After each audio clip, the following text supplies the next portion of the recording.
పారేసుకున్న చోటే వెతుక్కోవాలంటారు. అలా వెతికిలాడితేనే మంచి ఫలితాలు వస్తాయి. లేదంటే ఎక్కడో పోగొట్టుకుని ఇంకెక్కడో వెతికితే ఉపయోగం దాదాపు శూన్యం. ఇప్పుడు జగన్మోహన్ రెడ్డి కూడా ఇదే సూత్రాన్ని అనుసరిస్తున్నట్టు కనిపిస్తుంది. గడిచిన 2 వారాలుగా ఆయన నియోజకవర్గాల వారీగా కార్యకర్తలతో సమావేశం అవుతున్నారు. ఈ సమావేశాల సందర్భంగా నియోజకవర్గంలోని సమస్యలు తెలుసుకునే ప్రయత్నం చేస్తున్నారు. కార్యకర్తల అభిప్రాయాలను కూడా తెలుసుకునే ప్రయత్నానికి ఆయన పూనుకుంటున్నారు. ఆ క్రమంలోనే ఇప్పటికే ఏలూరు, భీమవరం అసెంబ్లీ నియోజకవర్గాల కార్యకర్తలతో భేటీలు ముగించారు. ఇది ఏడాది క్రితమే ఆయన మొదలుపెట్టారు. అక్కడక్కడ 1-2 నియోజకవర్గాల వారితో మాట్లాడి ఆ కార్యక్రమాన్ని అటకెక్కిచ్చేశారు. ఇప్పుడు మళ్ళీ ఆయన పునఃప్రారంభించారు. ఈ ప్రయత్నంలో గోదావరి జిల్లాల మీద ఆయన దృష్టి కేంద్రీకరించినట్టు కనిపిస్తుంది. గోదావరి జిల్లాల్లో 2024 అసెంబ్లీ ఎన్నికల నాడు వైఎస్ఆర్సీపీ పూర్తిగా తుడిచిపెట్టుకుపోయింది. క్లీన్ స్వీప్ అయిపోయింది. దాంతో ఆ పార్టీ బోణీ కొట్టలేక పరువు కోల్పోయింది. వైఎస్ఆర్సీపీకి వ్యతిరేకంగా కూటమి కట్టిన జనసేన, టీడీపీ ప్రభంజనంలో వైఎస్ఆర్సీపీకి ఒక్క సీటు కూడా నిలబెట్టుకోగల పరిస్థితి రాలేదు. అలాంటి జిల్లాల్లో ఇప్పుడు మళ్ళీ పాగా వేసే ప్రయత్నాలకి జగన్మోహన్ రెడ్డి పూనుకుంటున్నారు. అందుకు తగ్గట్టుగా ప్రణాళికలు రచిస్తున్నారు. ఆ క్రమంలోనే అనేక మార్పులు చేపడుతున్నారు. ఇప్పటికే ప్రస్తుతం కాకినాడ జిల్లాలో ఉన్న ప్రత్తిపాడు అసెంబ్లీ నియోజకవర్గంలో ముద్రగడ తనయుణ్ణి ఇన్ఛార్జిగా నియమించారు. ఆయన చాలా చొరవగా ప్రయత్నాలు చేస్తున్నారు. ప్రత్తిపాడులో వైఎస్ఆర్సీపీకి గతంలో 2 సార్లు గెలిచిన చరిత్ర ఉంది కాబట్టి దాన్ని మళ్ళీ నిలబెట్టుకోవాలి అనే ప్రయత్నానికి ముద్రగడ గిరి పూనుకున్నారు. ఆ ప్రయత్నాల్లో ఆయన చాలా చొరవగా కదులుతున్నారు. అదే క్రమంలో పశ్చిమ గోదావరి, ఏలూరు జిల్లాల్లో కూడా అనేక మార్పులకి జగన్మోహన్ రెడ్డి సిద్ధమవుతున్నారు.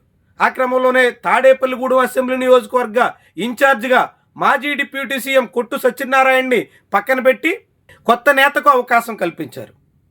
తొలిసారిగా అక్కడ ఇన్ఛార్జిని మార్చడం ద్వారా వైఎస్ఆర్సీపీ మరో ప్రయోగానికి సిద్ధపడుతున్నట్టు కనిపిస్తుంది. వడ్డీ రఘురామ్కి ఛాన్స్ ఇవ్వడం ద్వారా జగన్మోహన్ రెడ్డి తాడేపల్లిగూడెంలో కీలకమైనటువంటి మార్పు చేపట్టినట్టు కనిపిస్తుంది. ఏలూరు లాంటి చోట్ల కూడా బలమైన ఆళ్ల నాని లాంటి వాళ్ళు పార్టీ నుంచి వీడిపోయిన తరుణంలో కొత్త ఇన్ఛార్జ్ నియామకంలో మళ్ళా గుల్లాలు పడ్డప్పటికీ ఎట్టకేలకు నిర్ణయానికి వస్తున్నారు. ఇక భీమవరం లాంటి నియోజకవర్గంలో ఇప్పటి వరకు స్పష్టమైన నాయకత్వం లేక వైఎస్ఆర్సీపీ తీవ్రంగా సతమతమవుతోంది. ఉన్న నేతల మధ్య సఖ్యత లేక మరింతగా కుదేలైపోతుంది. గతంలో అక్కడ గ్రంథి శ్రీనివాస్, పవన్ కళ్యాణ్ లాంటి వాళ్ళను ఓడించిన అనుభవం ఉన్న నాయకుడు ఇప్పుడు వైఎస్ఆర్సీపీకి దూరం అయిపోయారు.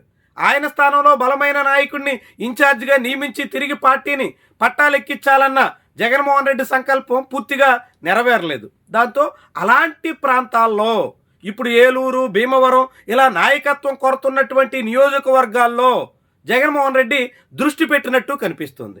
అక్కడ కేంద్రీకరించి పార్టీని తిరిగి పట్టాలెక్కించాలనే దానికి నిర్ణయం తీసుకున్నట్టు భావించాల్సి ఉంటుంది. మరి ఈ ప్రయత్నాలు ఫలిస్తాయా?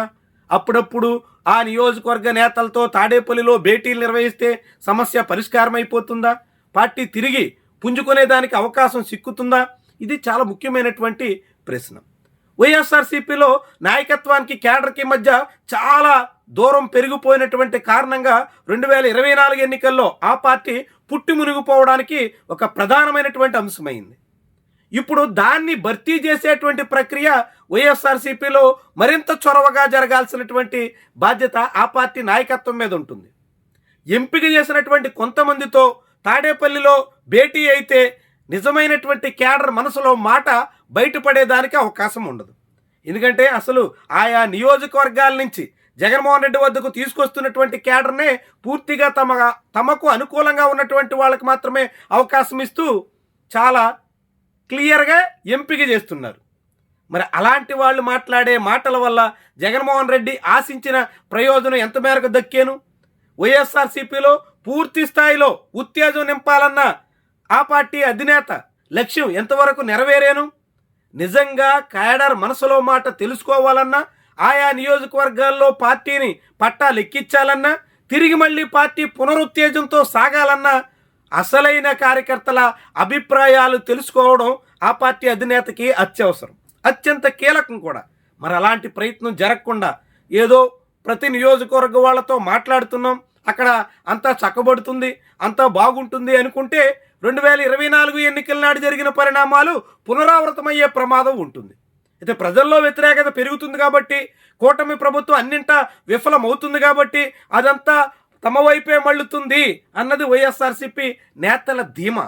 ఎంత ధీమా ఉన్నప్పటికీ ప్రజల్లో పెరుగుతున్నటువంటి వ్యతిరేకత సొమ్ము చేసుకోవాలంటే సమర్థవంతమైనటువంటి క్యాడర్ చాలా కీలకం. ఆ క్యాడర్కి దిశానిర్దేశం చేసే లీడర్ అత్యంత అవసరం.